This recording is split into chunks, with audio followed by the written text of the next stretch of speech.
Since we first had DuckDB on the show a couple of years ago now, I've become a real fan of it. It's a really fast local analytics database. Think SQLite, but for analysis rather than transactions. And it's fast in two senses. There's the CPU sense. You can give it a billion-line CSV file or a billion-record JSON file, and it can process through it in seconds. But it's also fast in the user-friendly sense. You can query those files as though they were already tables in the database. It just works. You don't lose half an hour to figuring out the right create table schema before you can do the job you actually wanted to do. Their goal was fast and user-friendly, and full disclosure, I'm a fan. I think they succeeded very, very well. But success comes with its own problems, doesn't it? If you build something and nobody likes it and it fails, it's sort of freeing. You're free to go and do something else. But if you build something people like, before you know it, you've got feature requests and pull requests coming in. You've got users and maybe customers to attend to. Maybe you end up with staff to manage. Maybe, and in my opinion, this is the worst case scenario of success, you get pulled away from building good tech and you have to spend all your time managing an enterprise sales and marketing team or appeasing shareholders. And the money of that is nice, but it hardly sounds fulfilling. That set of problems, the problems of success, have been visiting DuckDB since we last talked to them. So I thought we'd bring back the co-creator of DuckDB, Hannes Mühleisen, to discuss them. What problems has success brought him? How do you accept a slew of new features that the community wants merged without becoming responsible for maintaining them forevermore? His answer was they had to build an extension mechanism. But that in turn has forced them to do a complete rewrite of their SQL parser. And writing an SQL parser, a fully featured one, is parsing on hard mode. We talk about how Hannes swore he would never do a client-server version, but then he had to walk that back because you can't claim to be a user-friendly database if all your users are demanding client-server and you ignore them. And we also talk about how DuckDB needed to support Iceberg to be a competitive analytics database, but how they found enough problems with it that they felt compelled to create a competing version of the same idea. So in this episode, if you want to learn about peg parsers, DuckLake, and why all database wire formats are wrong, we get into the technical details. But around that, we also talk a lot about the reality of building a successful project, including some big news, how they're avoiding the trap of becoming a company ruled by their enterprise sales team by being acquired by AWS. Will that work? The answer to that is a mixture of hopes, fears, contractual terms, and friendly agreements. But we'll get there. Let's dive in. I'm your host, Chris Jenkins. This is Developer Voices, and today's voice is Hannes Mühleisen.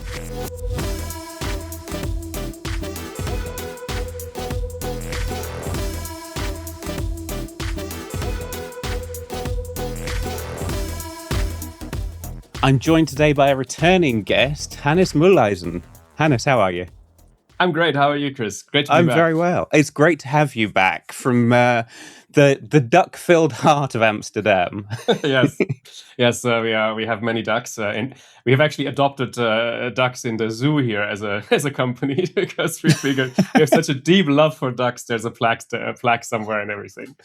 You know you're doing well as a startup when you can afford that kind of sponsorship deal. It's not that expensive. There is something of a theme running through some of our guests having or owning ducks and cats. Is there? Ducks and cats, yeah. Yeah, we've got a few other duck-owning guests in the history. Interesting. Let's not get too deep into that because we can go Mallard crazy. But it has been, I was checking, it has been about 2.5 years since you joined me. Took me back to school on the internals of how a database works. Yeah, it's been a while. Yeah, we need to. So for those that haven't watched the previous episode, let's just start with a recap of what's DuckDB and why does it exist? Because aren't there a lot of databases, my friend? There are many databases, but obviously they're all wrong. So, I mean, DuckDB, yes. So DuckDB, we like to describe it as a universal data wrangling tool. Okay, we have thought about this quite a lot. What it is, what you think it is, but this idea of giving people confidence to work with data, that's really our guiding principle. And it's also why DuckDB was built from scratch, because we really didn't want to do that. But we realized that there was really not a lot of database developers that had sort of put user or developer experience really first. And so that was really our principle that we started DuckDB with, was that this needs to be trivial to set up. This needs to be like friendly in its error messages, and it's and it's the dialect and all these things, and like principle of least surprise, and it needs to not have the most conservative defaults, but the most reasonable defaults and all these things, right? And when we sort of looked at these requirements, we realized that we really couldn't just take something else and sort of repackage it. It was really it went very deep, and that's why we about 8 years ago we started on this lovely journey. Mark Rasfeld, my co-creator of DuckDB, and we started on this journey of building a database from scratch, which is a bit of a daft idea in retrospect, but we have a lot of such lunatics come through these doors. Yeah, that does. Yes. I mean, I've seen some of your episodes, of course, so I'm aware. But it is definitely something where people told me it's going to take you 10 years, and I was like, nah. And now I'm like, yeah, you were right. I thought this was be done in 2 years, but they were correct. Funnily enough, I've made that mistake as well in projects, and I've realized that only bad projects have a fixed deadline. The good ones keep expanding, right? It's also the case for system software like databases or operating systems or things of that like sort of statute, is that they are never really done, right? Stuff changes. Like there's no hardware, the operating system changes, the compiler changes, the C, the glibc changes. There are a lot of reasons. I mean, deep down, I want to kind of, I really love the thing that Tech is doing, the typesetting thing, that where it's considered done, and the version number approximates pi better and better over the years, which is kind of crazy. But it's not semantic versioning. It should be burned at the stake. But the idea that software can be done, I really deeply like that. But with databases, I'm not sure. Do you know, I've got to push back against that. I think, I mean, like a bad project, no one really uses it. It achieves all its goals and no one needs more from it. It's a good project that people keep saying, what if we did this? I need that. You need to be supporting this platform, right? The good projects never end. That's fair. We did do a bunch of stuff in DuckDB that we don't have to do everything, right? So it's not a monolith. It's like they have all these plugins, extensions, we call them, that you can install and build and whatever, so that there is a chance that we will get to some sort of stable state with the core itself. But I'm also a realistic person, so I think we will be doing this for a while. Fine, I'm fine with that. So I want to pick you up on the thing you just said about usability, right? Because I think it's a very difficult bridge to construct, and I do think you've constructed it. I want to know how. Plenty of people would say, let's make a database that's user-friendly, and they would succeed, but it would be technically scrap. So I'm not going to single out any particular databases, but there were some, particularly in the NoSQL movement, that were incredibly easy to use, didn't work very well, didn't actually save your data to the disk and things like that. And then you've got academics like you saying, we should do a database properly, and they don't succeed in usability at all. Yeah, I think that's an excellent point, and I agree with you. I think one of the tragedies we observed when before starting DuckDB is that the state of research and sort of the state of practice was about 20, 30 years apart from each other. Yeah, I believe. And indeed, we saw exactly what you described. So I think the reason why we managed this is because I am actually a bit of an in and outsider. I'm a bit of a sort of a weird, what do you call this? Ugly duckling? Like weird duck? I don't know. There's some expression in English. A strange duck. Yeah. Thank you. A strange duck. In Dutch, it's the frame they ain't. But yeah, they have it too. But so I didn't come from the database orthodoxy. I did my PhD on something in distributed systems. I worked on like ant colony optimization. It was a story for another time, maybe. Yeah. And then now I know why those ants are so much more efficient these days. Ants are amazing. But then this like weird thing in my life happened where I moved to Amsterdam and I needed a job, and I was like, all right, I'm in a gigantic overestimation of my own skills. I was like, okay, I have used the database before. I can probably work at this database research lab here that has currently a job opening. Well, yep.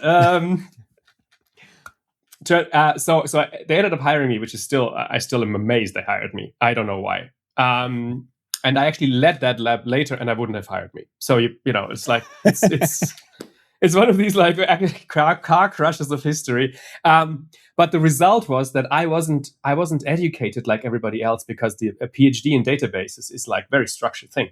You go to this seminar, you go to those conferences to talk to those people. These are the senior people in the community, and there's a sort of orthodoxy that's instilled in everybody.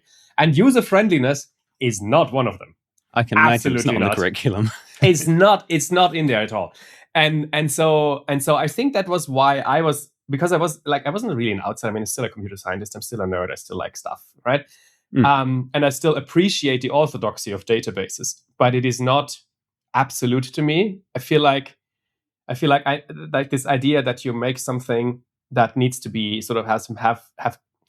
Okay, maybe I should say, if you think about research, you want to have impact. And I realized very early on that in order to have impact, you need to appeal to as many people as possible. And how do you do that? Well, by being user friendly, right? And that is like really a great sort of driver, because it has benefits in every direction. Like your papers get accepted because people know you. You get grants accepted because you know you can show that what your software gets downloaded a gazillion times each day. Then that's a pretty good impact statement, right? Your papers get read. Hey. And so there's really a beneficial sort of, it's like a what is it called, a virtuous circle. When you go for maximum impact. And I mean, I got sort of grumpy department heads telling me what my H factor was down the toilet, you know, but I'm like, H factor? Yeah, this is the thing. I've heard this term, H factor. This is something academics do. It's terrible. So, okay, minor rant. If you are a manager of multiple people and you are too lazy to actually, you know, make a call on who is good and who is bad, then you come up with some metric, right? Right. Oh, no, and one of those is I think it's called officially H index. I don't even know what it's properly called because I don't care about it. But it's like a way of looking at your publications as a researcher, and then how many times they are cited. And then there is some sort of some math going on to average all this into a single number, and that's your worth as a researcher. Right. Yes. A bit questionable, maybe. How can we turn people into numbers that we can sort? Yes, and then your department head, you know who to give the promotion to, right? It's great. Yeah, and more importantly, your boss can't fire you for making the wrong call because you backed it up with facts. Yeah. Fact. I mean, it's not at all susceptible. This metric is not at all hackable, right? Like nobody would ever do anything like that, right? Like this is absolutely. So career-wise, you've just destroyed your H factor and gone into making user-friendly databases. Correct. It was a gamble. I was absolutely a gamble. If this hadn't worked, I would have had to find somewhere else to work than research. Amazingly, it worked, and okay. But that's a different story. It was a gamble for sure. But then I only took the gamble when they couldn't fire me anymore. When I got tenure at the institute, which was kind of the moment. I've heard of tenure. It sounds like a lovely thing. It's a very hard thing to get. Let me tell you that it's rough. I'm trying to get tenure as a podcast, but apparently they haven't taken my application seriously yet. No. The government should maybe get in on this. Anyways, okay. So anyway, you've started to break out of that management loop. So we talked a lot about how this was built, but I think one more thing as a recap. So DuckDB is a sort of local, just pointed at a file analytics database. Yep. What makes that the choice you went after? Because there are lots of kinds of databases, and you just said you had a background in distributed systems. You could have done like a peer-to-peer network database. Why go for something that's kind of small? That's a great question. And I think that was also because there was actually nothing in that space. And that's one. My one answer is there was a lot of choice back in 2016, 17. There was a lot of choice on distributed stuff. Yeah. Why make another one, right? And remember what I said about this needs to be friendly and easy to use. Like distributed systems are the exact opposite of being easy to use. Like I have set up these things in myself, and this is an absolute nightmare, right? Like you're installing software on 32 computers at the same time, and then one of them says, "Oh, I don't like your permissions," and then everything crashes down, and you have to sort of grab logs on 32 machines, and it's an absolute nightmare. So the single node actually, I think, followed also from this simplicity sort of requirement, but it also followed from this insight that people went basically straight from pandas to Spark, because the most competent single node sort of data analysis thing there was pandas at the time. Mm.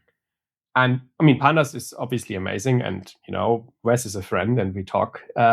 But I think he would also admit that it's not particularly efficient, right? And I wouldn't say, unless you're very comfortable with it already, it's not that accessible. No, the API, that's another discussion. Yeah. I mean, the SQL can also be clunky. I mean, there's pros and cons here. I think the lack of an optimizer is the bigger problem. I think that the problem in pandas is that you are the optimizer. Oh, yes. Yeah.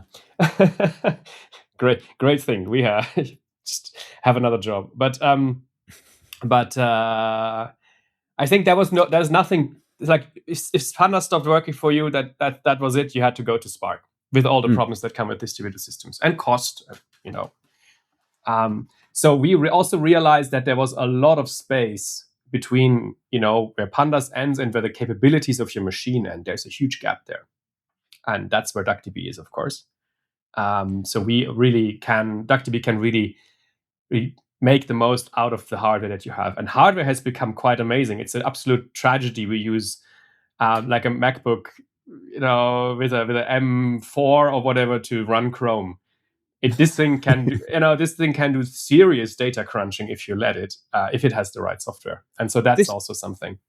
Yeah. So, I mean, we talked a lot about this in the previous podcast, but I still didn't quite believe it until I tried it. But you can crunch you can aggregate like 2 billion rows in a second these days with hardware and the algorithms we talked about last time, right? Yeah.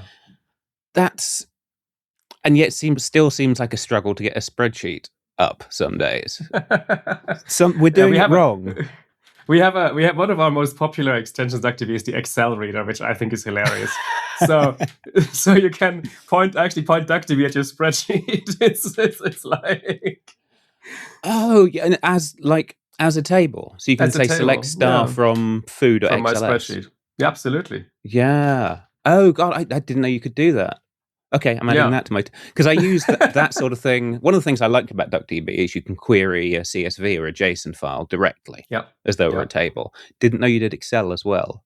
I shall start. I think it's a community extension. Like I'm not sure who built it, but it exists and it's very popular.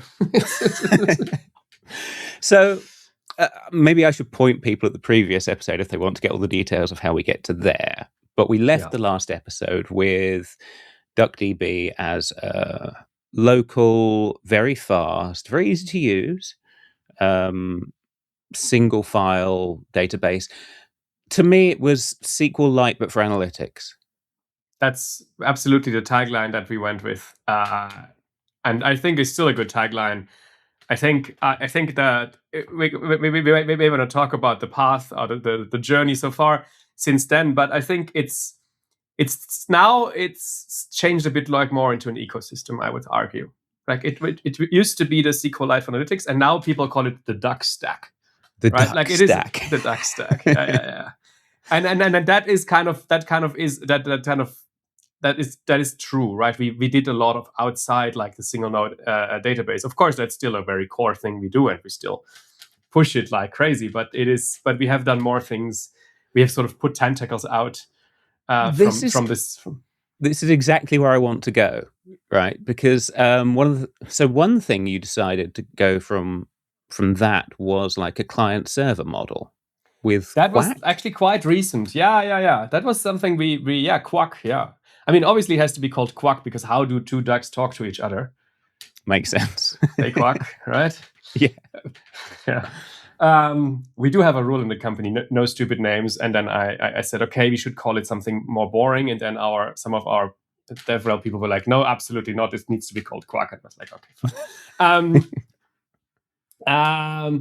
So this is super interesting because we actually wrote a research paper way back when, Mark and I, about how terrible database protocols are. It was pre-DuckDB. Okay. It's actually one of... They are. You have no idea. No, I want some idea. Tell me what's wrong first. All right. Okay, so let me go back to our seminal 2016 paper. So basically, what we had, one of the things we were investigating is why people hated databases. And one of the things that was brought up, it's extremely slow to get data in and out. And we thought, that's interesting. Why? And so we started looking at the actual client-server protocol that all the databases use. Because if you have a client-server setup, then data getting in and out has to go through that protocol, right?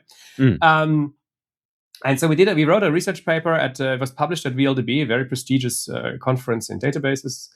And the paper investigated the actual sort of protocols that basically all the major databases were using. So for example, we actually did Wireshark. That was fun. So Wireshark is this sort of low level protocol analyzer that you can use if you want to sort of reverse engineer your egg timer or something like that. But so that we could use that to reverse engineer database protocols. So reverse engineered like the Oracle protocol because there's no specification available. So we just reverse engineer it, describe it in the paper. Right. And we did look at like the Postgres protocol and the MySQL protocol and the, I think, MongoDB protocol and the Oracle and a few others. And what we could show is that they're horrible in the sense that it is you are better off just piping the CSV file over the socket than to use any of these bespoke protocols by like a factor of 10. Yeah. How are they so bad? What are they doing wrong? Well, so Postgres, I mean, maybe let me rant a bit about the Postgres protocol because it's actually quite popular and it's something that irks me a little bit because lots of databases also use the Postgres protocol, even though if they're not Postgres, because you can, there's very nice properties. You can use their clients and you don't have to write your own clients. It's very annoying to write clients. Trust me, I've done it. But the Postgres protocol in particular does something like where every row you send back from a query result is its own protocol message. So it has like a header, a length, a type. And on every column, on every row, for every field in the thing, it has like bytes in there that say which data type it is, whether it's null or not. And then there's the actual byte data, which is encoded in sort of a binary encoding. Like, this is interesting because it's a relational database where, in theory, all the columns have all the fields in a column have the same type, right? But because if you send back 1 million rows, every single row tells you what the schema of that row is. Correct. Which you could have just done once at the start, and you could have skipped because you already know the schema of that table anyway. And I would say you should have done once. The reason they don't do that is because of Postgres' obscure roots as an object-oriented database, where every field could be a different object, and that's why they do that. It's of course completely insane from today's perspective, right? But that's one of the things. So they already for an integer, a 4-byte integer, they send another 4 bytes of crap pointlessly. Then then as I mentioned, they have a header for everything. So, and everything is a separate message, and so the result of that is that it's just horrible, the protocol interaction. So this is also, and also the implementations are not great, right? Like the client will process a row at a time because it's a message, and it's like just has a big switch somewhere where the message time is like, and so if you shove it's fine if you shove 10 rows over this protocol. It's fine if you shove a couple of 100 rows over this protocol. But once you're looking at analytics, and we specifically looked at this from the perspective analytics, like once you want to transfer 1 million rows, you are absolutely screwed with these protocols. Right. So that in itself seems... No, I can imagine that's very stable. Let's call it stable. Yeah. So that in itself seems pretty easy to fix if you want to add a new protocol to DuckDB. Right. And that was actually the cool thing about Quack, because we could sort of design a protocol in 2026. What's more surprising is I don't really see it as a client-server model, DuckDB. That is an excellent point, because you can do much more than that. But I mean, obviously, when we build something, we think about like what is the immediate thing we want to solve, and what other things do we want to enable down the road. So Quack, maybe I want to mention briefly the motivation there. So we had always said we are a single node in process database. We don't do client server because we have shown conclusively how client server is, let's say, questionable. But people, what happened then was that lots of people actually bolted on their own client server protocols on top of DuckDB. And there's at least 5 or 6 projects out on GitHub where somebody, and there's a bunch of companies that have done that. So everybody basically invented their own little RPC mechanism to talk to DuckDB.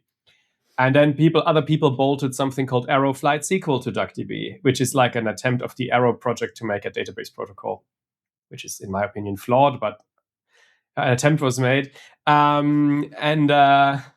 So we sort of watched this, and then we were like, at this point, if all these people are doing this, there's probably a demand for it. And at some point, I don't need to be right. I just want to solve people's problems again, right? Like that's the orthodoxy versus the pragmatism sort of divide that we talked about earlier. Like at some point, I was like, I have been out there and said we won't do client server, and oh my god, how can I live with myself if I now go back and say, by the way, here's client server for DuckDB. But as I kept thinking about this, I was like, what? Fine. Consistency is overrated. I want to solve people's problems. If that means I have to sort of eat my words and be wrong for once, that's totally fine. It's our job to solve people's actual problems, not the problems we think they ought to have. Correct. And I think that this is a very nice way of putting it. If you tell people what problems they ought to have or how they ought to solve their problems, that's precisely the kind of mindset that I saw in the database orthodoxy when I started working in this field. Like where they were basically always yelling at the users of like, you're holding it wrong, right? Which is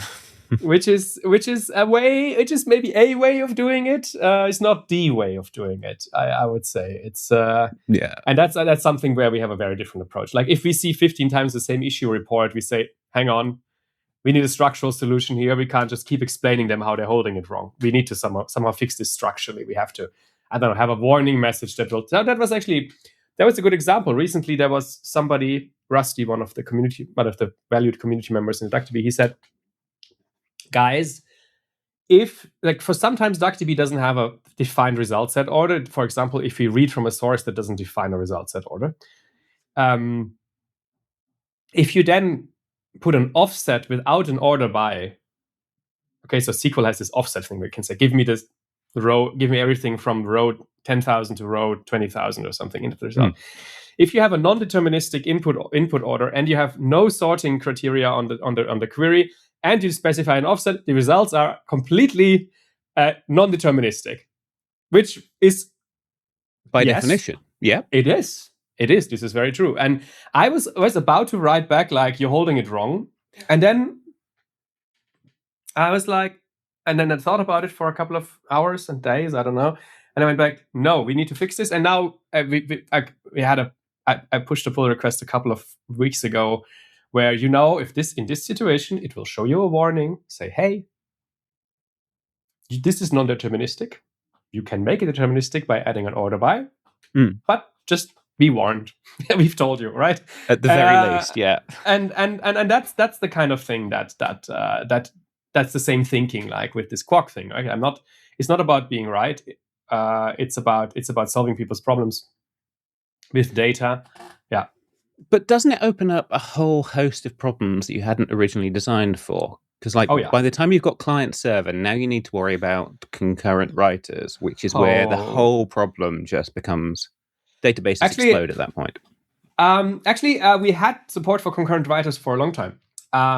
We just didn't have support for concurrent processes writing to the same database file. These are two different things. We've had DuckDB has supported concurrent writers from the different threads in the same process for a long time. So that wasn't something we had to add. We had greatly improved this recently, where now we have you can commit while checkpointing, things like that. The concurrent writer thing wasn't so much the issue with Quack. The problem, client server, is quite ugly in the failure modes, let's say. So we suddenly have to deal with the fact, hey, the connection goes away, but it goes away in various ways. It can go away you pull the cable, the other side stops responding, you're running on all these timeouts. You have to clean up resources, but you don't really know when, because the other guy might still be coming back or not. We don't know. There is exhaustion of file descriptors when there's too many connections. You have all sorts of interesting sort of systems problems that we haven't had before, and we spend quite a lot of time sort of trying to work around them. But the biggest problem with client server is the sort of the cyber surface, right? Well, DuckDB so far has no external sort of accessible port or anything like that. So if you couldn't the Russian bots couldn't sort of attack it from the network. Right, yeah. Or other countries. There's other countries that do malicious hacking. But we didn't have that. So the attack surface for DuckDB was much smaller. Now we have a client-server protocol, which means that this port is now hanging out in the open internet, possibly. Now we have to be very, very, very careful to what you accept and how you accept it, and that you can't do a denial of service. What happens about authenticated attacks, unauthenticated attacks. So that was a whole new sort of space for us that we hadn't really dealt with before. I mean, obviously we're not idiots. We know sort of the fundamentals there of how you could attack this, right? Like the classical buffer overruns, these kind of things, sending malicious packets, these kind of things. But it was a new surface for us, for sure. The other thing we never had to deal with was authentication and authorization, two of the massive sort of endless black pits of databases. Authentication is okay, is this user authenticated? That's kind of easy, but then the authorization is can this user read this table? It's oh my God. You've got to stick in a whole role-based access control stack, which enterprises love, but is no fun to implement. And it's a huge, huge expected sort of feature set, right? So that was something Postgres has a lot there, to their credit. As you said, enterprise loves this kind of stuff. Enterprise, I'm maybe another minor rant. Enterprise loves this kind of stuff, and then they complain that their queries are slow. I see this a lot where you have a trivial query, and it would take a couple of milliseconds to compute, but to compute the writes, whether this user can do this, takes seconds. So that's this is also something that I tell people, guys, I know that your compliance department has ideas here, but there's actual cost associated here. Have you run into that problem then? Because DuckDB is sort of built for analytics performance.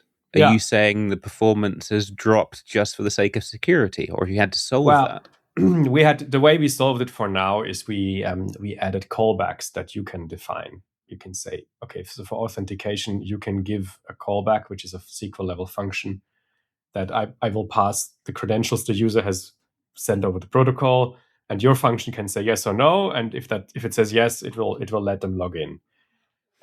So this is something that you can write an extension, or you can even write a SQL level function that basically decides whether somebody should be allowed to log in. That's part one. That's authentication, right?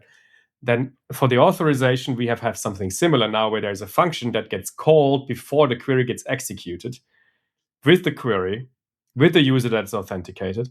And then your function can think about whether it wants to allow this user to do this action. So that we kind of abstracted ourselves out of it and said, we cannot solve all of these cases. We'll give you the tools to build your own thing. But obviously, if that thing takes a while, your query runtime will have that as a constant factor. There's nothing we can do about that, right? It's up to you. So it is a very interesting problem. There are some approaches down in research or in people doing open source that are thinking about this stuff that are quite interesting, that push some of this down into queries again. And, because some of these things become joins and predicate evaluations and stuff like that. But there is obviously a cost to it. I just find it very funny when the enterprise people complain about this sort of thing, because it's like, yeah, this is a you problem. This is not a... Anyways. Yeah. I'm sometimes surprised that the whole thing isn't just another standard set of SQL queries. Because a lot of times authorization is recursive SQL, right?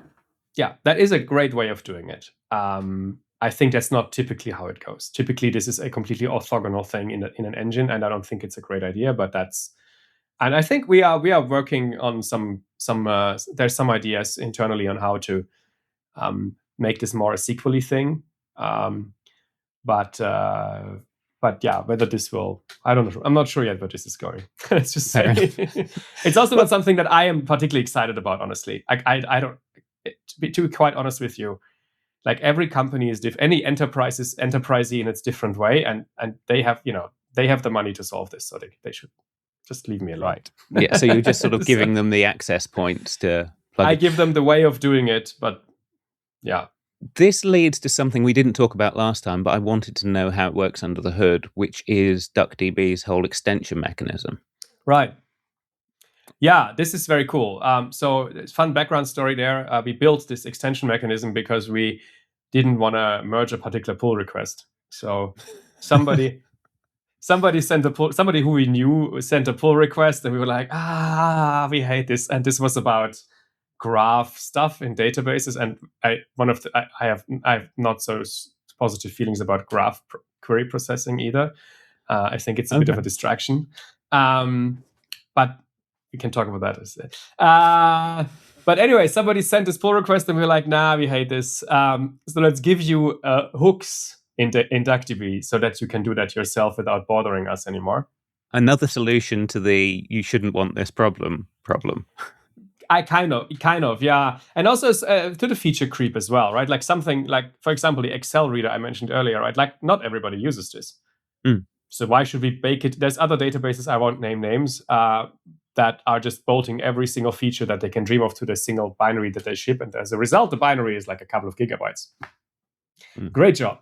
But so we don't want to do that. So we want to stay small. So we have these extensions. Well, the hooks are pretty straightforward. There's like, you can imagine every sort of component of DuckDB having like hooks in it that you can sort of connect to from an extension. So you can, for example, you can say, the simplest extension is I'm going to add a scalar function, right? I have a function that computes, I don't know, the Ackermann function or something like that, right?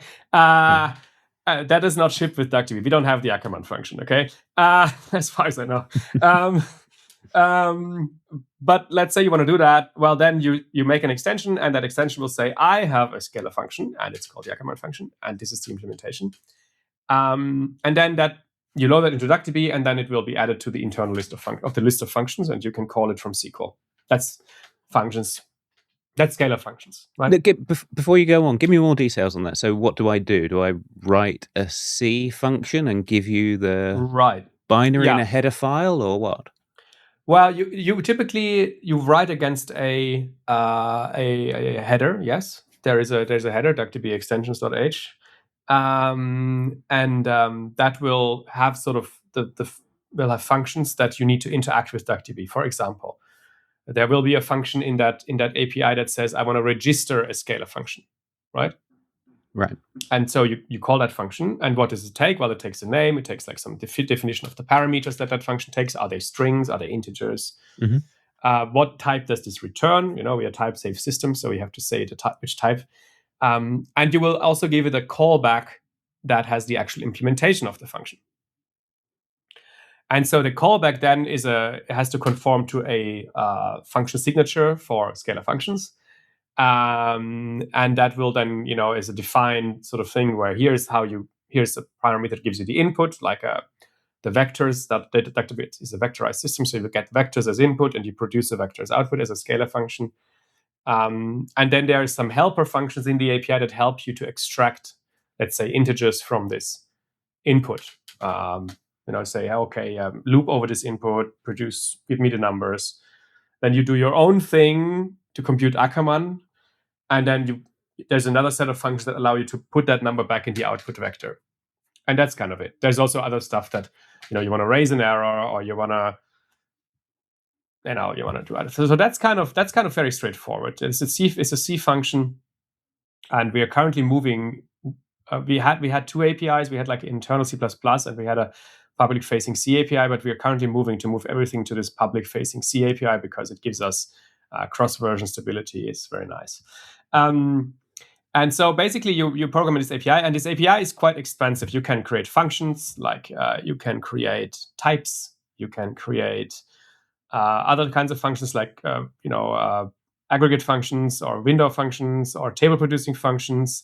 You can add settings, you can add optimizers. Actually, you can add add whole optimizers. You can add whole optimizers. You can add logical and physical operators. So you can do things like and here's my new fancy join type, and this should trigger in this and this circumstance. You can ship your operator for it. You can ship your optimizer, detects that circumstance, invokes adds the operator. There's lots of things you can do there. And actually, it's interesting that you bring this up, because in our next release in 2.0, which is coming in October, we think, we are finally adding the last bit of the puzzle, which is the pluggable parser, because that's another paper we wrote 2 years ago, I think, because we had everything in DuckDB was already pluggable except for the parser, because parsers are ancient technology from the 60s usually. Lalo 1, Knut himself has written about this, so you can kind of get an idea how old it is. And so we had the last puzzle piece for extensions was can you actually change the query language? And I'm happy to report that in the next version of DuckDB, you can actually change the parser. We've completely ripped out the Postgres-based parser we had before, and rewritten it into something else. Okay, you're going to have to give me some details on that, because parsing SQL, it's like the final boss of parsing, I reckon. What do you mean? It's a syntax. It's a language that's obsessed with syntax, and how is that hard to maybe parse? Ruby is the final boss. No, I think you're absolutely right. SQL is the final boss, because it's a language that is obsessed with syntax. It's like if you compare, like, say, SQL to Python. In Python, it's everything is a function call or an assignment or something like. There's like 14 things something can be, and that's it. And then everything the user does is just uses these abstractions to do something. So there's nothing like. But in SQL, on the other hand, everything is syntax. Like everything, there's like hundreds of keywords, right? Like there's like having and using and like there's all these Englishy things in SQL. So parsing SQL is actually hard. And you get the thing where like sometimes an identifier can be just an identifier or a keyword depending on where it appears and what kind of statement. Yeah, and then unquoted identifiers cannot be reserved keywords is also really fun. So some keywords are reserved and some keywords are unreserved. The reserved ones you can never use as an identifier, and the unreserved ones you can use in some cases. And all of this comes from the apps. This is funny because, I mean, yeah, this is also something I worked on myself. So I'm very happy to talk about it. Actually, but now I have actually handed over to Daniel, one of our guys who's working on this now full time. But I wrote the first version, so hey. Okay. We need to get Danny in to see what he thinks about the first version. Yeah, no, he's cool. But well, you know, you would never get to his version without the first version. It has its place in history. So the way everybody does parsing is with yacc and bison. I don't know if you've ever worked with yacc or bison. It's been a while, but yeah. So yacc is actually the name of the yet another compiler. Yet another compiler. Thank you. But it's also very yucky if you want to make that joke. I think it's a good one. Because it is really like the mummy of computing staring you in the face. Like this is stuff that's, I think there's the first paper about yacc-like parsing is from Knuth, and it is from the 60s, like 1963 or something ridiculous like that. Yeah, when you write in Lex and yacc and bison, you do feel like you've been time warped back to the early days of C. Yeah, exactly. And then you have this. The problem is not. There's two problems. Like one is the abstraction, and one is the implementation. The implementation is this weird mixture of extended Bacchus-Naur form to define a grammar, and is like inline C templates that get expanded from the yacc compiler into an actual C file and in a big lookup table. And so this one of the problems is the implementation, which is just by now we're using Bison, which is pretty terrible. If anybody wants to feel everybody has ever seen a shift reduce conflict, then I'm with you. I now know what this is. I know now what this is. It's funny because I had to learn all of that for writing the paper. It's like, what is this actually? But the shift reduce conflict. But the other problem is the abstraction. So Lala1 is a single look ahead parser. So that you can only look at the next token to determine what this token means. Which for SQL is terrible because SQL has a lot of things where it's like, I say, select X from Y, order by Z. You will notice that order and by are two tokens. Yeah. So the Postgres parser, for example, has all these wonderful hacks where in the lexer, they will glue these tokens like order by together again to one token so that you can detect them. However, this will mean that you cannot have, you also have to strip all the comments already in the lexer, because otherwise you could have a comment between order and by, and you would not be able to detect that it's order by. Which again means you cannot have things like annotations in the Postgres parser, because you might want to have like comments that give you annotations that give hints to the parser or something. It's not possible because they need to strip the comments in order to detect the two tokens that they cannot detect later in the parsing step. It's a complete mess. That's nasty. It is nasty. And this is a 20,000 line grammar with C interspersed nightmare. And so we have looked at this a lot because we used to use the Postgres parser in DuckDB. And I mean, to its credit, it worked. It's a very complicated language to parse, right? There is a lot of surface area. It is a lot of and it worked, and it was only painful when we tried to change things. And as you may know, we did a lot of friendly SQL things where we'd say, hey, maybe we can do group by all, or we can do select star is optional. You can just do from table, like these kind of things, right? And that's why. So we actually ended up hacking that parser a lot, and therefore had to suffer a lot. And then the biggest problem was it wasn't extensible. Like this was a monolith that was baked together at compile time, and our extensions couldn't do anything about it.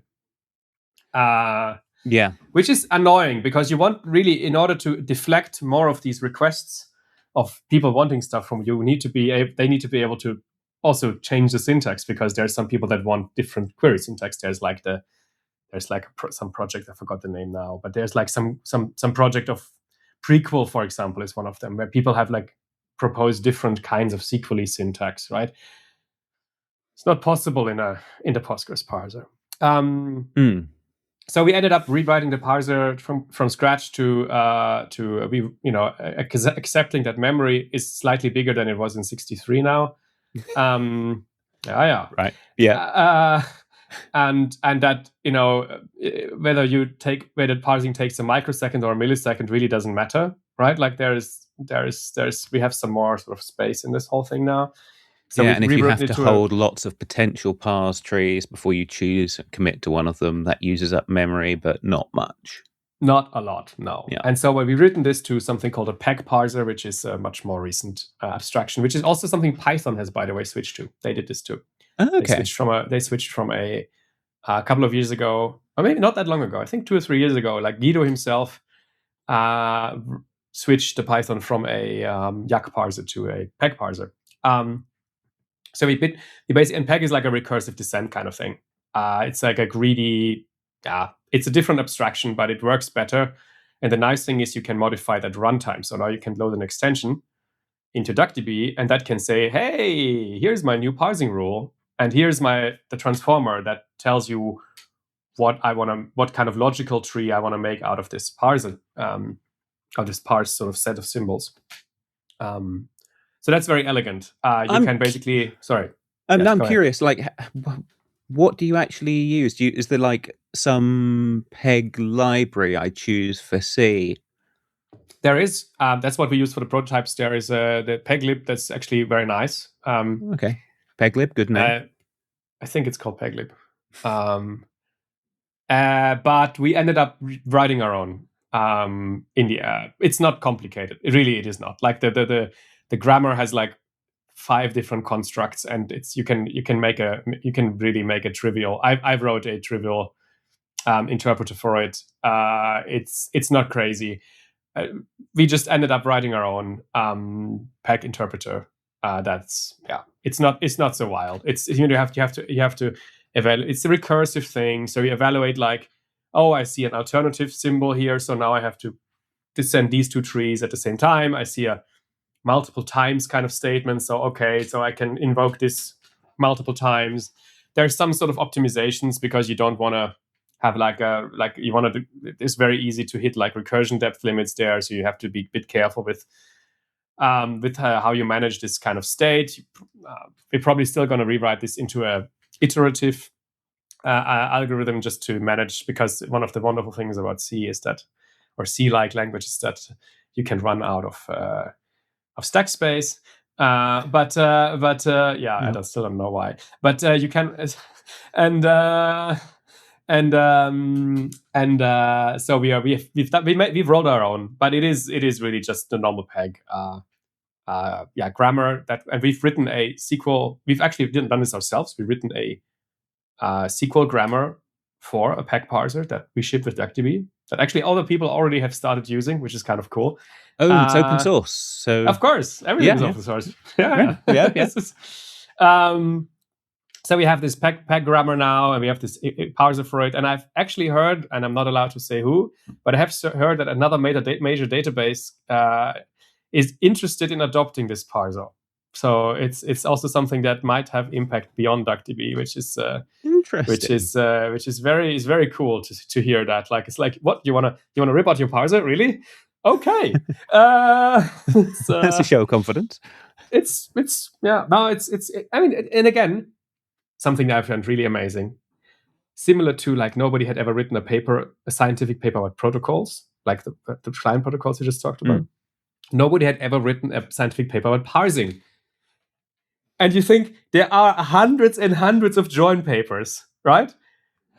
You mean specifically parsing SQL? For SQL. There was never a paper in databases that talks about parsing SQL queries, and I am amazed by that. Right? That's astonishing. We wrote it, obviously, but it was amazing to see that. Like, this is my favorite thing in the world when you as a researcher you go into like you walk around on this ancient field, that ancient battlefield of databases, where you think that every square meter has been sort of bombed to bits. But there's these whole areas that are completely ignored, right? Like this is something that I find amazing, and I think the reason is because people consider it trivial. Well, it's not. No, that seems like an excuse for no one wants to open that can of worms. Or they never think about it, right? Like, I mean, as a database person, I can tell you, if you think about queries as trees, like that syntax thing, that's more like that's how the monkeys talk to us. But okay. I'm not saying I do this. I'm just saying that's the sentiment I have observed. Okay. Is there, getting back to user space then, have you done anything to kind of mitigate the danger that someone can create an extension that completely banjaxes the SQL? Like, No. they can break the parsing. They can. It's actually a good thing. You might want to actually restrict the query language that you allow. That's actually a cool feature. Because you could say, you could even say, hey, I only want you to be able to do filters on this table and maybe projections, but nothing more, because I want this to be allowed. I want this to always force a streaming execution. You can't do aggregations, by the way. You can ship a parser rule that just disables everything else, and then you cannot create those plans anymore. I think it's a feature. Obviously, okay. yeah. But I mean, people generally are responsible which extensions they install, and if they want to break their SQL syntax, by all means. Yeah, and if you want to load an extension, that comes with a certain acceptance that the author of the extension is in the right. Well, that's fair. Yeah, it's like a Python package. I mean, in fairness, a Python package cannot maybe break the parser, although I would probably manage to build one if I wanted to. It's all it's all the same address space. You can do whatever you want. I'm just wondering now how I would do that, and I'm sure it wouldn't be hard. No, it's like probably have to find some symbol that they don't export, but it's there. It's just okay. If you're listening at home, don't do this. It would be fun to mess with your coworkers that don't understand computers fully. Yeah, so it's like an April Fool's thing. Yeah. Okay. It's like there's this old C joke. It's like define true false. It's like this is like hide that somewhere in your include files, and then watch the world burn. It's like, and that just as you leave the company. Yeah. Yeah. We do not condone this behavior. We don't condone. No. Okay, so you've got quite an extension mechanism built up and extending the parser. Yes. That leads me to one specific That leads me to one specific extension I wanted to talk about, because you're in the analytics space. It's something of the hotness in the analytics world at the moment, which is Iceberg. Mm-hmm. I know since we last talked, you got Iceberg read and write support, but what I'm not sure of is how DuckDB plays in a world where it sort of gives up the analytics to a larger distributed system. Right. Iceberg is interesting. It's something that I think was also one of these things where we looked at this when it first bubbled up and thought, what is this? And then the people kept asking for it, and then we had to again, go back on our convictions and said, fine. But we're going to complain the whole way.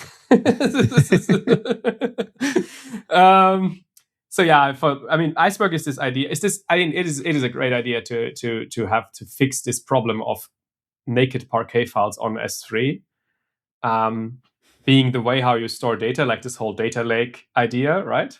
Mm.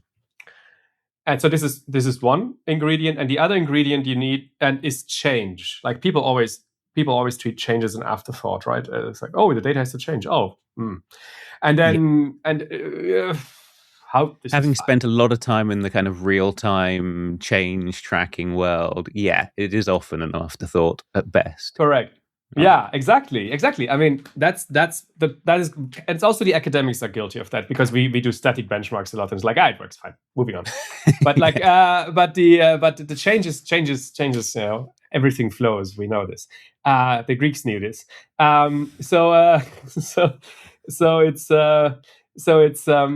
This idea of Iceberg is to somehow have a sanity in changing data that sits on a data lake, right? You have a bunch of Parquet files on a data lake.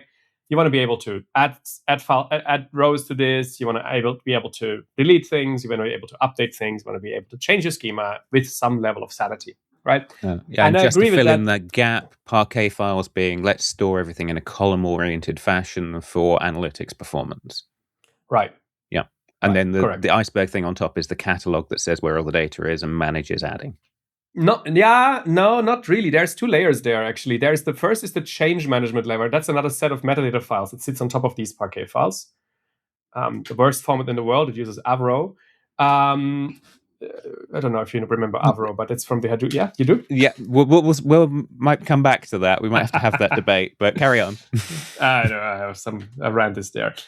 So first, on Iceberg is two things. Iceberg is first this metadata level of files, metadata stuff that tells you about which versions exist of that table, which files are part of it, which schema exists, that kind of stuff. And then on top of that, you have the Iceberg catalog stuff.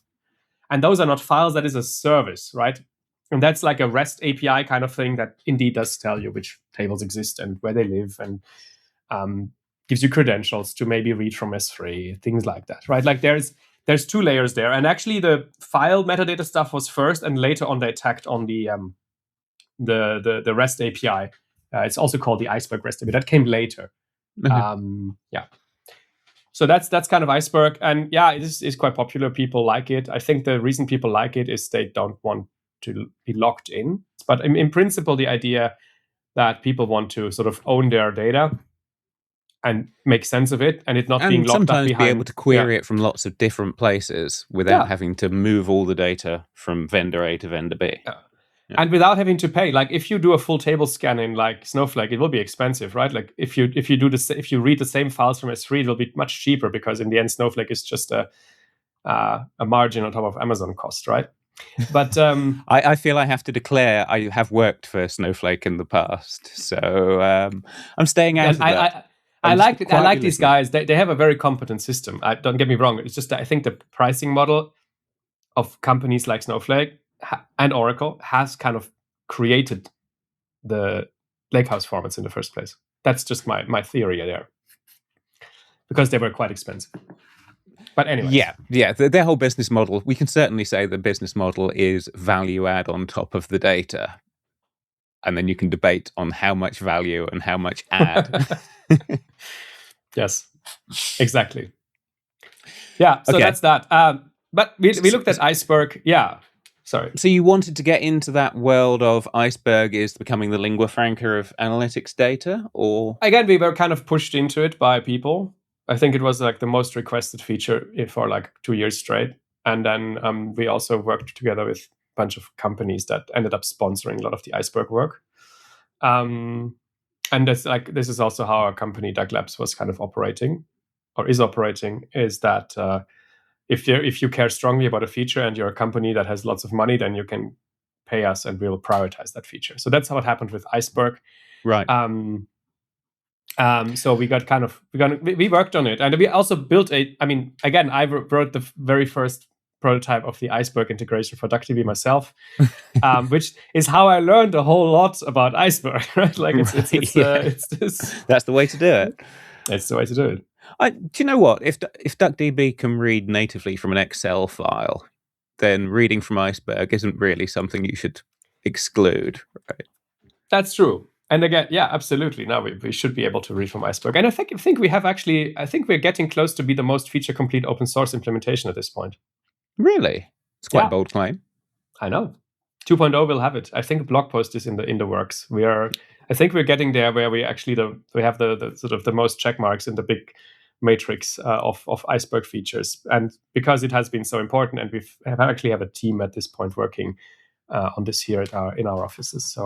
So we have really spent a lot of time. We spent like 3 years on this at this point. Oh, wow. Is it one of those things, so you've done it as an extension rather than in the core DuckDB. Is it one of those things where you found limitations in the extension mechanism? I think the extension mechanism is fine for Iceberg. What we saw was that there were some sort of other infrastructure items that were relevant to get good Iceberg performance that are like not an extension related thing, but more like a general thing. For example, we needed to, for 2.0, we're also adding asynchronous I/O because these Iceberg files are typically stored on object storage like S3, and to get good performance from object storage, you kind of have to have asynchronous I/O, which basically means that you're not locking your database engine on reading from network, from HTTP, but you have a separate sort of worker pool of threads that keep the pipes full of data for the other thing to process. So that's something that we've something that we added. That's like, it's more like that has nothing really to do with the extension mechanism. It's more the the general engine behaving differently because this use case in Iceberg Are you is saying often that's like this remotely. That's in the extension, or that's gone into the core?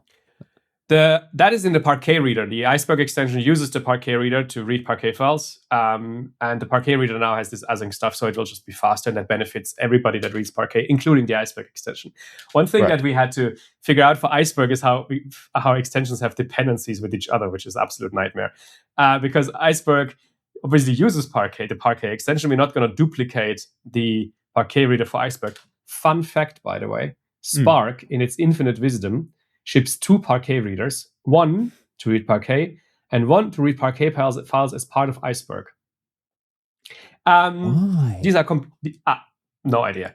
Is that Conway's law? 2 teams not talking to each other within Spark? My prediction is that the people that built Iceberg, the tabular people that got acquired by Databricks, they needed to move, and the Spark people weren't moving. And so they just said, fine, we'll just ship our own completely independent from scratch reader for a Parquet as part of, which now has the funny thing that if you read a Parquet file from Spark, you can have different results whether you read it from as a straight Parquet file or you read it from Iceberg. No. But it's 2026 and computers are still broken.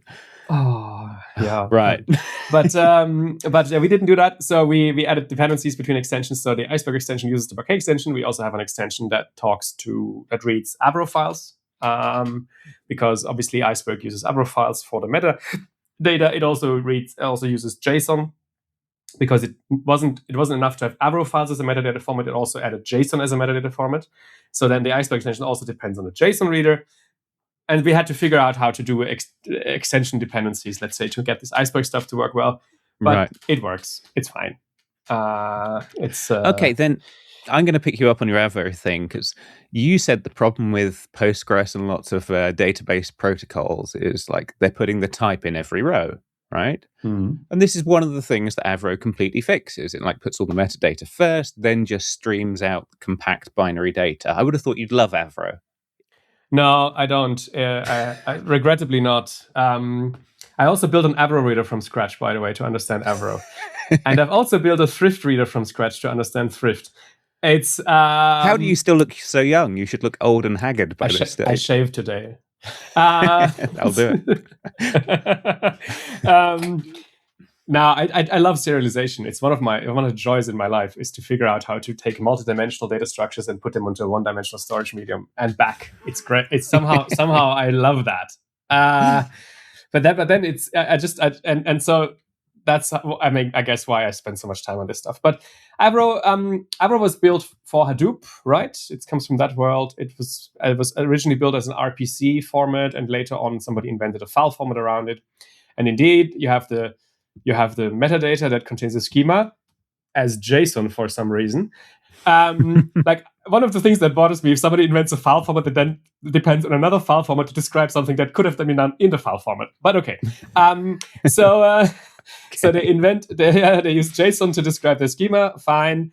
But the problem with Avro is that there is, like, every value still has a type prefix, because every field, there's things like unions and structs, and they have to say which field is actually there and which is not. So there's still a byte that will tell you which field is actually there or not. That's fine. My structural problem with Avro is that you cannot read it without the schema. Whereas Thrift file, you can read it out the schema. They were such bit pinchers that they removed the structural information that would be required to decode it without knowing the schema. And the Thrift guys have that, and Protobuf, by the way, as well. And so that means that an Avro file is completely useless without the schema, and you cannot build a generic Avro reader, which would be really nice, right? Especially if Right. So that is my gripe with Avro, let's say. There's other sort of problems like then they chunk a bunch of rows together in one compression block in the file, which means that de facto to read a single row, you have to decompress that whole block, which kind of defeats the purpose of a row-based format, at which point you might as well use Parquet. But there's some, like, the idea is right, but in the execution, let's say there were some problems. But yeah, it's what Iceberg uses, which is why we have a reader for it. This almost makes me wonder if you've come up with the Duck format for solving these. You clearly have strong opinions on the way that data should be serialized. Why is there not .duck? We have a DuckDB storage format. DuckDB has its own storage format. But do you have a wire protocol format? Yes. Well, Quack, yeah, sure. Okay, just Quack has that. Yeah. It uses our internal serialization for sure. But Iceberg, I mean, because we looked at Iceberg and we saw some issues, and I think the biggest problem with Iceberg that I see is that they tried so hard to not have a database, right? So all this change tracking metadata is in these Avro files and a JSON file. And they tried so hard to not have a database because database don't scale. Their words, not mine. And then they slapped this Iceberg REST catalog on top of it, which has a Postgres in it. Yeah. Which was the point where we said, this thing exists now in your sort of diagram of components. Why don't you just forget about this whole metadata tracking file nonsense and just use the database for it? And that is exactly what DuckLake is, right? It's right. Yeah. Yeah, but you have the database already. You just added it to your Visio diagram. Yeah, by having the accepted Iceberg you've got catalog. A database, now you should pull all that metadata and actually use a proper database. But they never, and that's the funny thing. So we did this with DuckLake. We said the quote was, "We have a database and we're not afraid of using it." It's, by the way, a Shrek quote in my mind. I have a dragon and I'm not afraid of using it. Okay. Yeah, it's a great film. So that's kind of the idea of DuckLake. And the funny thing is that that it seems to be the case that the Iceberg world has grudgingly accepted that this is a good idea, and I see sort of movement from them to go more into that area with the Iceberg REST catalog query planning API that's also trying to pull lots of this metadata out of these Avro files into the centralized thing to be able to do query planning without having to read 1,700 Avro files, right? Like that is a bit of an issue. Presumably, you get exactly the same optimizer benefits because you're doing exactly the kind of similar kind of planning for where to look for the data. Right. So DuckLake's query planning is a single query and in the metadata catalog, and that's really elegant. And yeah. So DuckLake is an implementation of Iceberg, a replacement for Iceberg, a proof of concept? It's a replacement. Right. No, it's not a proof of concept. We released 1.0 recently of DuckLake. It's used. It's actually the DuckLake extension is downloaded as much as the Iceberg extension for DuckDB. So this is actually used out there. We know it's used out there. We have customers working with DuckLake, so it's actually very cool to see that. We use the same Parquet files underneath, so you can actually take an Iceberg table and fairly cheaply, with a metadata-only operation, import it into DuckLake and vice versa. So we use the same format for data files. Okay, they're just Parquet with some sort of little asterisks on them. And then we also use a compatible format for the deletions. So the way Iceberg stores deletes is have additional files that tell you which rows are deleted from the data file. So we are compatible there because we figured, we don't have to break compatibility where we don't need to do it. Like we're pragmatic people. We don't break things just because we want to break things. We usually do things because we think they're better that way. And DuckLake is definitely one of these things where we looked at this Iceberg spec and we thought this cannot be the state of data engineering in the year of our Lord, 2024 or whatever it was. Right. What do you think is going to happen then? Because if you get the sense that they're already starting to pull metadata into the database they have now accepted they've got, do you think you're just ahead in the race to a similar position in which Iceberg metadata is a database? It's very fascinating because I think there's multiple I think if they end up doing what we proposed, I consider this a massive win. It's like we made a format that it could also be that I could also see that DuckLake gets way more adoption, right? That's also possible. Depends a bit, if a large player would say, hey, we're betting on DuckLake, that's it. All right, that would also be very, very good. There's multiple ways for this to impact. It's already having impact. So we've already crossed the first bar of it being ignored by the world. That hasn't happened. It is absolutely part of that world. And now the question is just, what is the end game from here? Is it going to go into obscurity? Are the other guys adopting it? And any of those sort of paths, I consider a win, right? Like if our tiny team of database crazy people from Amsterdam can make that kind of thing happen, shove Silicon Valley around, and I consider that a massive win. Yeah. We've got to influence those people across in California sometimes, right? Please. Sometimes. Yeah, absolutely. Yeah. Okay, so, but that kind of puts you in a new space, doesn't it? Because again, I think of DuckDB as this small thing in my command line toolkit, but now you're getting out into the enterprise world. That's true. Yeah, absolutely. I think the Lakehouse stuff definitely is something that we see people storing their stuff in Iceberg. We see people using DuckDB to interact with Iceberg stuff a lot. Like that's something we see a lot. It's one of our most downloaded extensions, as I said. We also see lots of pushes of there's also services out there like S3 Tables, which is like a managed Iceberg from AWS that we interact a lot with from DuckDB. So there's a lot of this happening. And yes, you're absolutely right. And this is also something we've seen, is that the kind of people that use DuckDB has shifted over the last 2 years. From here's Chris typing on his laptop. If you're listening to this on Spotify, you've just mimed typing with 2 fingers, and I'm personally offended. I am not. I'm so sorry. I didn't mean that. I this was more like I'm hacking. I also, anyways. please. Fine. And I have a duck on my keyboard for those on Spotify who cannot see this. Here it is. Nice duck. Anyways, but what we've seen is it went from sort of somebody running DuckDB on their laptop. They still exist, and we're very grateful. But to also enterprise adoption, right? Like where people are betting huge sort of data pipelines on DuckDB. There's, for example, I can't talk about all of them, obviously, but there are some that have publicly spoken about this. Recently at DuckCon, we had a talk from Spotify, that described how they have this whole AI agent infrastructure for you to ask questions about your music history. And that just runs DuckDB under the hood with an agent on top that basically turns the user's questions into SQL queries on that database that they instantiate for every user once you start sort of asking questions. So that's just running DuckDB, right? So wait, so they that's create one a example. Separate database just for the user each time?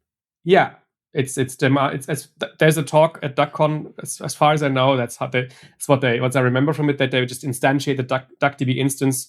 Once the user starts asking questions about the data, they shove all the listening history into that instance, and then the agent goes to town on it, essentially. Right, which you can only do reasonably with a database that's backed by a single core file. So you pick SQLite or DuckDB, right? Right, but it's analytics, so you probably want to use DuckDB because SQLite I'll give you that. Isn't so that was something that was presented at DuckCon a couple of weeks ago in Amsterdam. So we also saw then, for example, we also saw somebody talking about how they changed their big pharma data analysis workflows from Spark to DuckDB, and saved hundreds of millions of, I don't know the number, I don't remember, but like you see a lot more enterprise adoption. Like I wouldn't have expected that somebody like Spotify or like big pharma would suddenly bet on DuckDB, and I think that has been the story for the last maybe 2 years. It's a good way of thinking about it, of just this massive adoption. And I think it's also something that pushed, let's say, our download numbers right now for DuckDB. We're beyond like 1 million a day, which is totally wild. That's crazy. How has that changed life for you, for the company? Because like here you are, kind of rebel academic, building an open source database, right? And now Yeah. suddenly you're thrust into the enterprise world. Are you going to be going all corporate and ringing the bell at NASDAQ and all this stuff? It's a great question. So I think I haven't been a rebellious academic, maybe in my mind, but like de facto, I mean, our company has like 30 plus people right now. It is a fairly, I mean, it's not huge, of course, but it's a fairly big operation to run on a daily basis. Also revenue wise, right? Like the amount of money you have to shovel into that fire every month is considerable. Yeah. 30 staff is eye-watering numbers. I mean, for a small self-funded sort of company from Amsterdam, it is quite a lot. Yeah. I mean, love everybody. They're great people. There's not many teams out there that can do data engines on sort of this level. That's also something I had to learn. I was like, well, doesn't every company have people like that? It turns out to be not the case. No. So we have, but yeah, it's definitely been a bit of a change. Dealing with corporate purchasing departments is also really not fun. It's just like, getting them to sign off in invoices and stuff like that. Yeah, or pay their invoices. But it's a basic thing you would imagine, right? But no, but I think that's all fine, and we're really, really grateful with our team here that is working on that. But it's I've noticed that, you know, interacting with these massive enterprise customers is definitely something that like a team of hackers is maybe struggling with a little bit. Yeah, that's often the case for like when you're a coder who just wants to build something and people find useful. Yeah. Firstly, the first hurdle you normally fall at is getting people to use it, because most of us hardcore programmers aren't marketers, right? But then if you get that hurdle, you've got the reality that you gradually get pushed out of writing version 2 of a peg parser into worrying about corporate relations. Yep.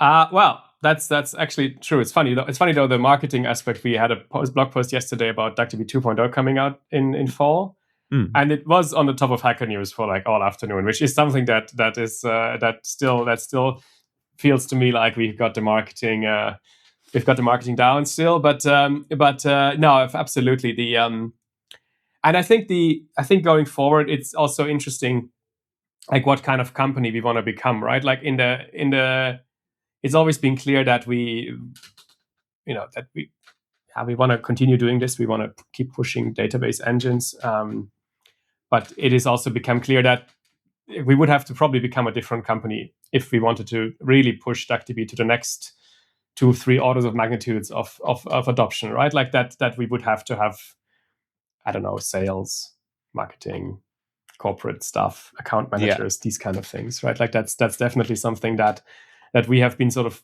thinking about for the last couple of, maybe 1 year. It's like, hey, how are we actually gonna scale up? Haha. How are we gonna scale this operation? Just to continue our mission as making data better for everyone. Yeah, you can't just build databases. You end up having to build the soft systems that a business is made of. Right, and I think we have been doing extremely well in many ways. We have never had a month where we haven't been profitable in the last 5 years, which is something I'm very happy about. Not many companies can say that, even the huge ones, right? Exactly. But it's also clear that we have to do something different. So what are you going to do? Are you going to spin up your sales team and become that kind of guy, or? No, I know, and it's hard for me to talk about in a way, because it's been such a sort of process. But we actually, by the time you hear this, we are joining Amazon actually as a company, as a new subsidiary. So Duck Labs, the company, will become part of Amazon Web Services, which is part of Amazon, one of the biggest companies in the world. I've heard of them. They're big. They come to your door on a regular basis. No threat. But soon their drones will be dropping ducks out of the sky. No, but it's very fascinating as a direction, right? Like, I mean, I would have never thought we would ever get to this point, that we would be acquired, which is like something that I heard other people talking about, and we were like, but we're just so this. But it is actually something that I think we have thought about this a lot, as you can imagine, right? You can only do this once. You can only do this once, and I'm probably not going to start another company. Like, I mean, I was a sort of a reluctant founder in the first place. Yeah. But I mean, yeah. Tell me about that from your point of view, because you must have been thinking, well, we could start up the whole sales and marketing engine and try and go down that route to the path at NASDAQ. Did you ring the bell? Yeah. Or did you get courted by Amazon? And you're thinking, well, maybe this is a road to go down that's less business work for me? So it's actually fascinating. Yeah. Less things I'm not excited about, let's just say. Like, I want to work on technology. I want to push technology. And I think this is also the case for Mark and everybody in our team. We want to push technology. I'm not that interested, let's say, in building a sales team. Let me just be absolutely frank. And I think I could have found somebody to do this, yes, but it would become a different company. I'm fairly sure about that. Yeah. And Amazon, we've actually been working with Amazon for 2 years already. They've been one of our biggest customers, actually. For example, working on Iceberg stuff, they're one of the people that have been funding work on Iceberg in DuckDB for the last years. So when they basically showed up one day and said, "Hey, can we maybe talk about this?" It wasn't coming from like it wasn't like a bolt from the blue. Is that something you can say? I don't know. Yeah. It wasn't a bolt from the blue. It was like, hey, we actually know these people. We have a working relationship with them, and we like them. And they have a really good vision about where things should go. But it was still a bit of an interesting discussion because we were like, okay, but what will we do as part? They have thousands of employees over there. Yeah. What will we do with our 30 sort of people team? But I was really happy about the vision that they presented to us. And so one of the part of that vision is that DuckDB and DuckLake and Quack and all the stuff is currently not part of the company. Many people don't know this, but DuckDB is actually organized or governed, if that's a good word, by the DuckDB Foundation, which is a non-profit foundation here in Amsterdam that is a lot like, let's say, the Apache Software Foundation or something like that, right? Right, yeah. So all the projects are under that foundation. And the Amazon, and so we are not selling that. We are selling the company, Duck Labs, formerly called DuckDB Labs, which is kind of the commercial sort of side of things, where we did all these projects with commercial partners. We are not, the foundation is untouched. We leave that alone. That stays where it's at. Right. We're selling the company. So it's very similar to what happened at Iceberg, for example, where Tabular, the company, got sold to Databricks. But the Iceberg project is an Apache project, which wasn't at all part of that acquisition. This is the model that we're looking at.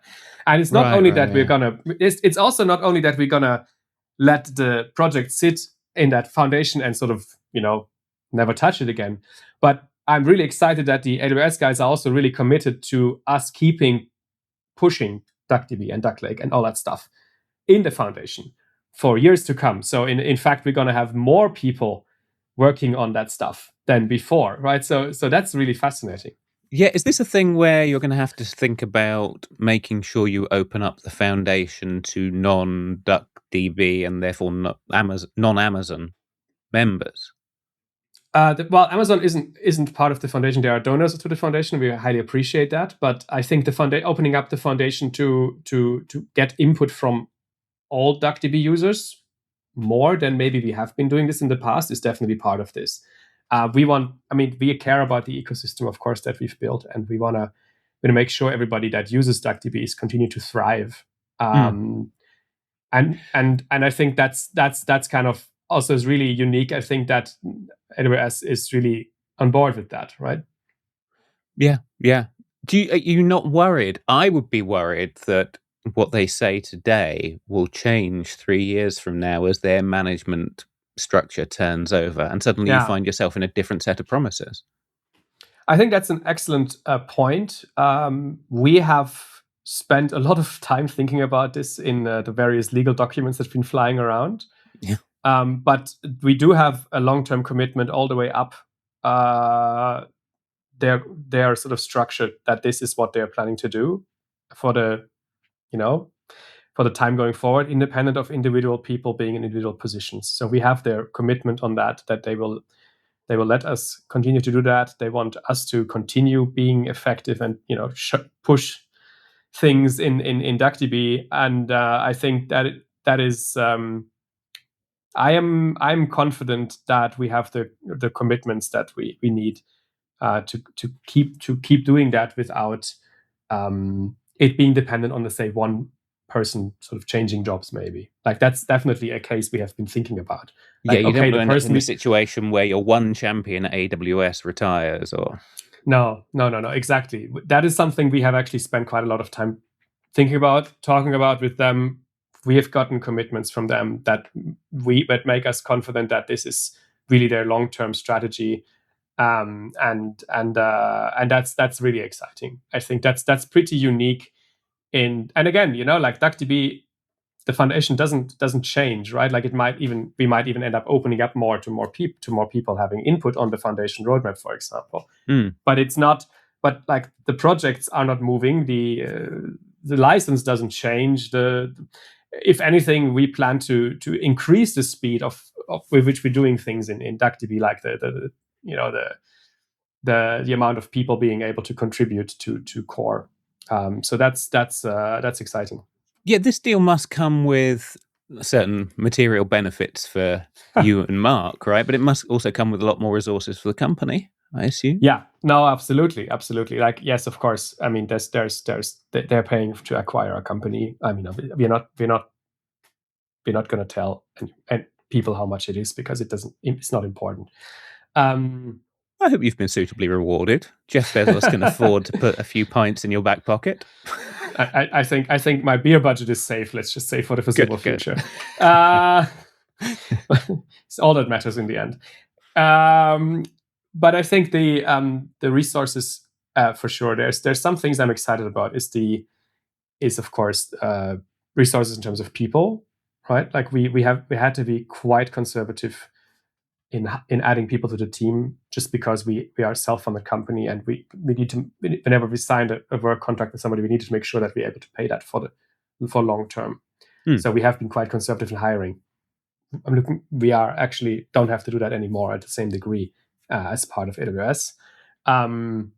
We also get, of course, a lot of infrastructure, right? Like as part of AWS, there's a lot of computers we can use. There is also you've done it all for the free AWS credits.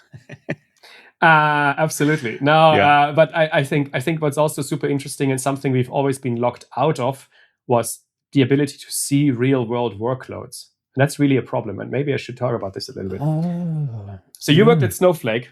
Snowflake sees every single query that people run, right? I mean, they might pretend they don't, but they do. I'm not sure how much I can say legally, but that is a valuable source of intel. Any reasonable person would assume that. Let's just say, and I don't have never signed an NDA with. I think I don't have any insight there, but it's. I don't think they look at the data, but they can look at the access patterns, right? Right, and the kind of queries people run, and it's something. So DuckDB, because we are European and we respect people's privacy. We don't have any telemetry in DuckDB. Like we don't send out the queries that you run to our central sort of command. Like we don't have telemetry. We don't know what on earth you're doing with DuckDB. And that's actually been a limiting factor for us, because one of the huge advantages of the Snowflakes and the Databrickses and the Amazons of this world is that they see the workloads and they can steer development and sort of optimization towards where it really matters. Yeah, and we've the always real been world edge cases. Yeah, we have always been locked out of that, because sometimes people open bug reports and say, "Hey, this query doesn't work." And then we fix it. But we have no idea if that's just some dude in their garage, in Uzbekistan, or the biggest company in the world that has this problem. Because for us, it's just a GitHub account with a bug report, right? Yeah. Boo. So for us, we've always been locked out of this optimization path real world workloads. And that's one thing that I think will be extremely valuable for the project, for DuckDB, to be say, okay, you know what? We see a lot of queries that, I don't know, group on 15 string columns at the same time. Not sure. Maybe that is a thing. Who knows?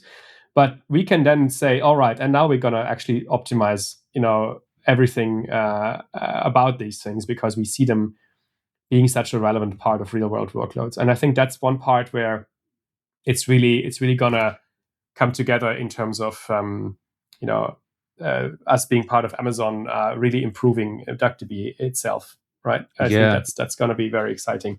Yeah, there's an old thing about open source being good because all bugs are shallow and you have 10,000 eyes on it. But that's only true if you have the full feedback loop available, right? Right. And we don't. And we don't have the feedback loop, right? I mean, we also have this well-known issue that like 1 in 10 people that experience a problem will report a bug at best, right? Yeah. So we also have this thing that there's just this undercurrent of stuff that maybe doesn't go so well. We don't know, but we never hear about it. And I mean, we were fairly happy with our sort of issue tracker sort of load at the moment, given that the insane amount of users.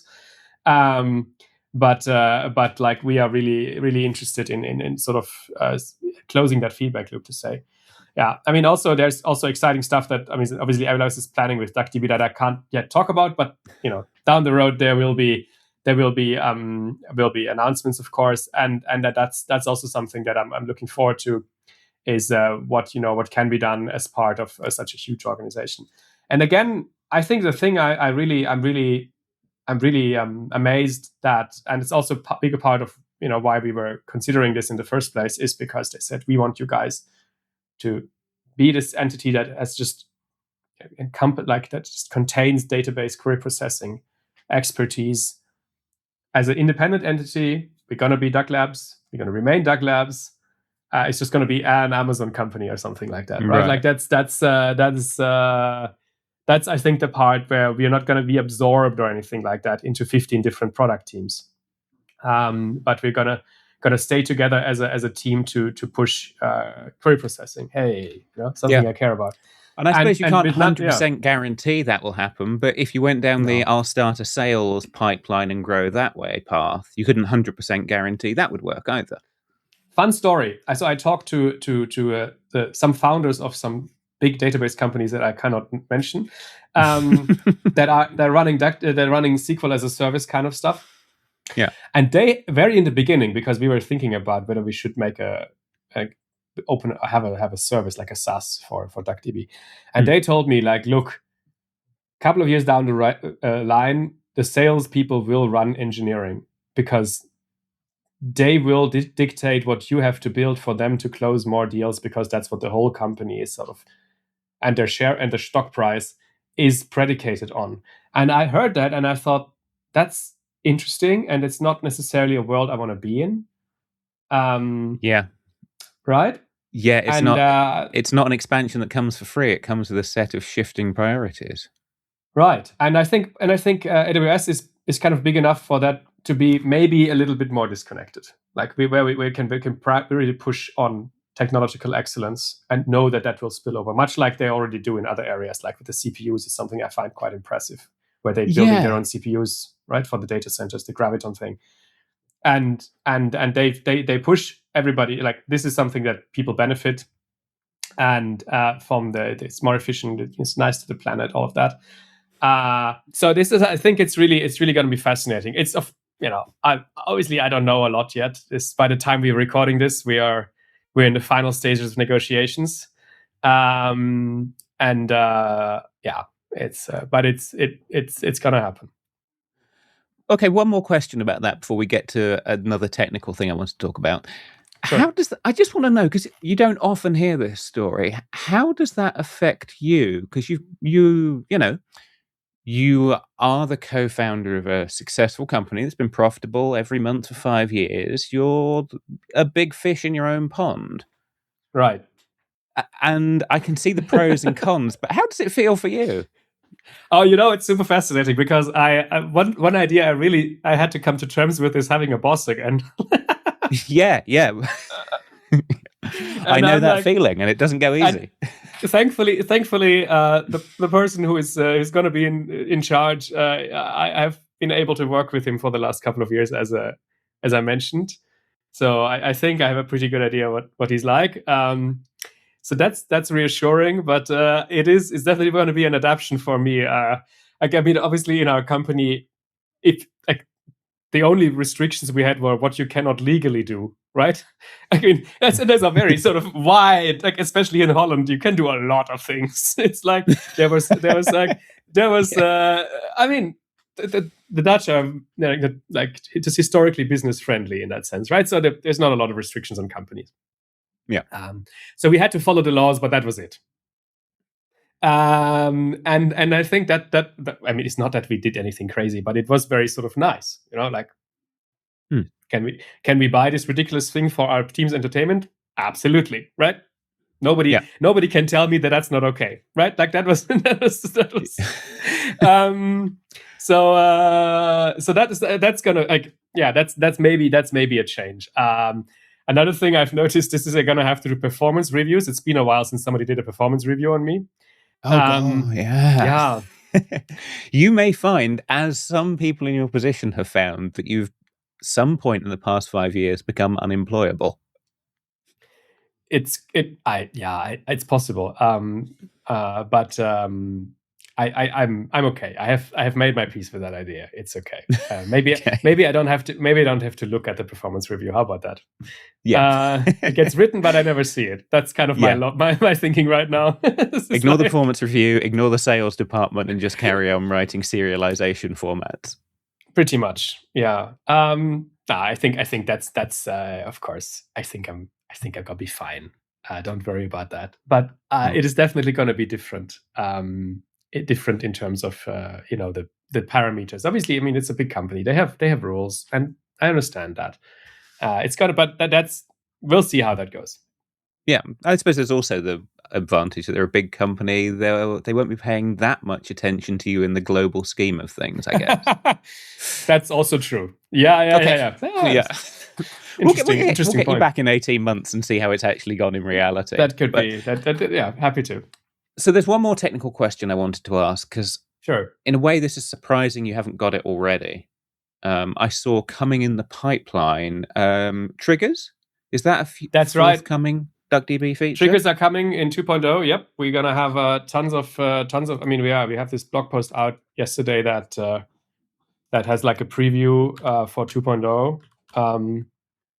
And it has we made it listicle, 10 things coming to DuckDB 2.0. Number 8 will shock you. That's kind of harking back to obligatory.